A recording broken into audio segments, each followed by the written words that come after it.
ఏదైతే ఈ తెల్ల రేషన్ కార్డుల సబ్జెక్టు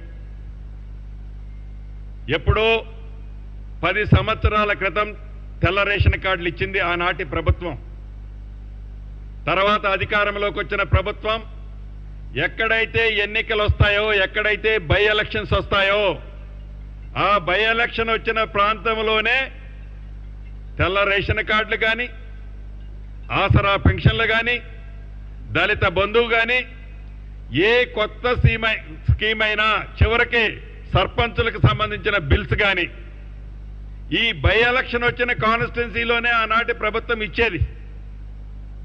కానీ ఈ ఇందిరమ్మ ప్రభుత్వంలో కేబినెట్ సబ్ కమిటీని కూడా గౌరవ ముఖ్యమంత్రి గారు నిర్ణయించారు.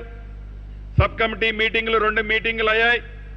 రాబోయే కొద్ది రోజుల్లోనే ఈ రేషన్ కార్డు అనేది 2 సెక్టార్లుగా విడగొట్టాలన్నదే ఈ ప్రభుత్వం యొక్క లక్ష్యం, ఈ ప్రభుత్వం యొక్క ఆలోచన. ఈ ప్రభుత్వం ఆలోచన కాదు, సామాన్య ప్రజలు కోరుకుంటున్న ఆలోచనే ఈ ఇందిరమ్మ ప్రభుత్వం యొక్క ఆలోచన. దాంట్లో ఒకటి రేషన్ కార్డు, రెండవది హెల్త్ కార్డు. ఈ రేషన్ కార్డుని, హెల్త్ కార్డుని బైఫర్కేట్ చేయాలన్నదే ప్రజల సూచనల మేరకు ఈ ప్రభుత్వం నిర్ణయం తీసుకోవాలనుకుంటుంది. దీన్ని కూడా ప్రొలాంగ్ చేయకుండా, టైం తీసుకోకుండా వీలైనంత తొందరలోనే వీటికి శ్రీకారం ఈ ప్రభుత్వం చుట్టబోతుంది. అంతేకాదు, ఆనాడు కాంగ్రెస్ ప్రభుత్వం ఉమ్మడి ఆంధ్రప్రదేశ్లో అధికారంలో ఉన్నప్పుడు, కాంగ్రెస్ ముఖ్యమంత్రిగా దివంగత నేత రాజశేఖర రెడ్డి గారు ముఖ్యమంత్రిగా ఉన్నప్పుడు ఇందిరమ్మ ఇళ్ల కార్యక్రమం ద్వారా ఒక్క ఈనాటి తెలంగాణ రాష్ట్రంలోని ప్రాంతంలోనే సుమారు 18.5 లక్షల ఇళ్లు కట్టించిన ప్రభుత్వం ఇందిరమ్మ ప్రభుత్వం. ఈనాటికి ఏ గ్రామం పైన ఇది ఇందిరమ్మ ఇల్లు, ఇది కాంగ్రెస్ పార్టీ ఇచ్చిన ఇల్లు చూపిస్తుంది. గత 10 సంవత్సరాలు మనం చూసాం. రాష్ట్రం ఏర్పడిన తర్వాత అక్కడొక 2 ఇళ్ళు, అక్కడొక 4 ఇళ్ళు కట్టించి ఎన్నికలు వచ్చినప్పుడల్లా ఆ కట్టించిన బొమ్మలని ఫ్రంట్ పేజీల్లో మీడియాలో చూపించుకొని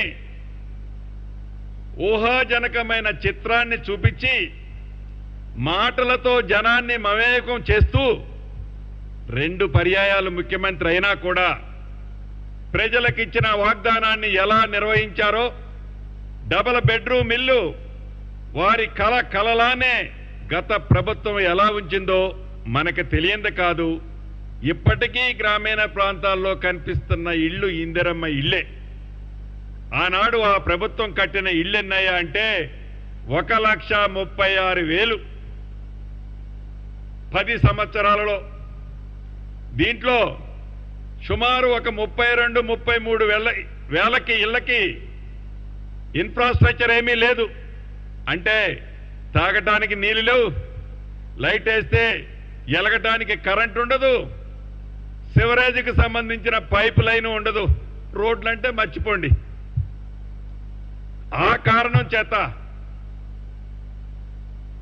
సుమారు ఇంకా 32-33 వేల ఇళ్ళు కంప్లీట్ అయినాయి అని చెప్పారే తప్ప అవి కూడా మౌలిక వసతులు లేని కారణంగా వాటిని కూడా ప్రజలకి ఆనాటి ప్రభుత్వం హ్యాండ్ ఓవర్ చేయలేదు.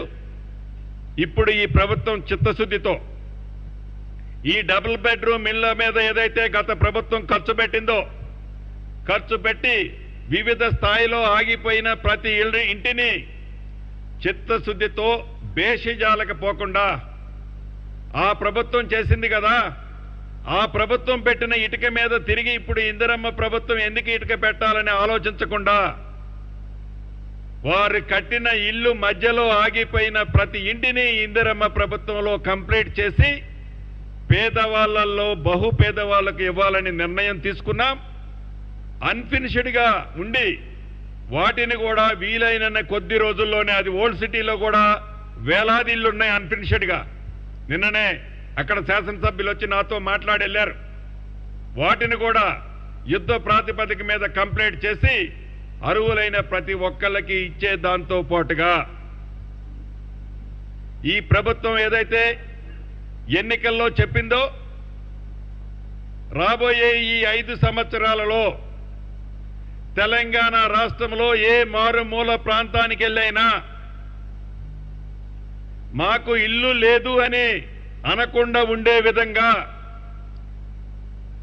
ఇందిరమ్మ రాజ్యంలో అర్హులైన ప్రతి ఒక్కళ్ళకి ఇందిరమ్మ ఇళ్లు కట్టించే కార్యక్రమానికి శ్రీకారం చుట్టి మొదటి విడతగా 4,50,000 ఇళ్లు కనీసం ఒక్కొక్క నియోజకవర్గానికి 3,500 ఇళ్లు తగ్గకుండా సుమారు 22,000 కోట్ల రూపాయలతో మొదటి విడతగా శ్రీకారం చుట్టాం. ఈ రాబోయే కొద్ది రోజుల్లోనే బెనిఫిషరీ లిస్టును కూడా అనౌన్స్ చేయబోతున్నాం. బేషిజాలకు పోకుండా కేంద్ర ప్రభుత్వం ఏదైనా సహకరించి సహాయం చేసేది ఉంటే దాన్ని కూడా ఎచ్చుకుపోకుండా ధనిక రాష్ట్రం అనే అహంకారానికి పోకుండా కేంద్ర ప్రభుత్వం సహకారం ఏదైనా ఉంటే ఆ ఉన్నది చెంచా ఉన్నా అర చెంచా ఉన్నా చిన్న స్పూన్ అయినా దాన్ని తీర్థ ప్రసాదం అదే అనుకొని తీసుకొని మిగిలింది మొత్తం రాష్ట్ర ప్రభుత్వం నుంచి ప్రతి ఇంటికి 5 లక్షల రూపాయలతో ఈ ప్రభుత్వం ఇళ్లు కట్టించబోతుంది. ఇందిరమ్మ రాజ్యంలో ఇందిరమ్మ ఇళ్లు. దీనికి కూడా పార్టీలు మతాలు కులాలు ప్రాంతాలకు సంబంధం లేదు. వాళ్ళలో లాగా గతంలో లాగా పింక్ కలర్ షర్ట్ వేసుకున్న మేము ఇల్లు ఇస్తామనో పింక్ కలర్ షర్ట్ వేసుకున్న వాళ్ళకో గొర్రెనో మేకనో చేపనో ఇస్తామనో ఈ ప్రభుత్వానికి అటువంటిది లేదు.